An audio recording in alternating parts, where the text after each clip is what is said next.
大家好，我係潮潮，一個圍頭仔。今日準備拍第一條片放上我嘅頻道，圍頭仔的那些無聊事。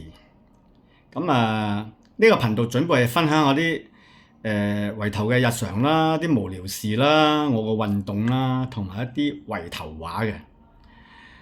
好多年前我都開始拍一啲圍頭畫，擺上去我哋自己條鄉嘅群組入邊㗎啦。咁當年點解會拍圍頭畫咧？源起於我寶貝女叫我教佢圍頭畫，係咪好奇怪咧？圍頭畫都需要教嘅，冇錯。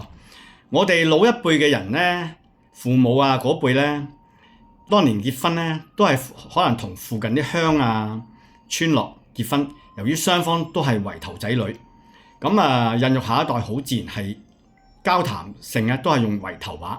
而到我呢個年代咧，已經唔係淨係同圍村通婚㗎啦，係自由戀愛下咧，可能係另一半唔係圍村人。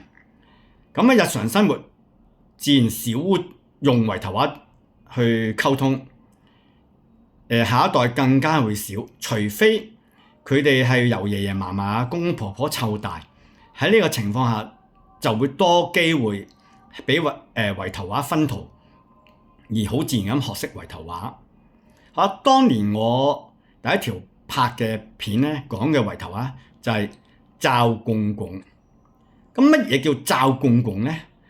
罩其實就係圍頭畫講罩，其實就等於廣東話嘅乾燥嘅乾，公公就係罩公公，即係乾真真。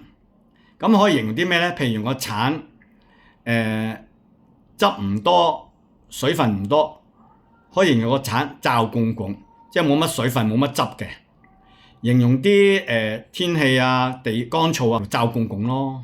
好啦，今日分享住咁多先，下次再見，拜拜。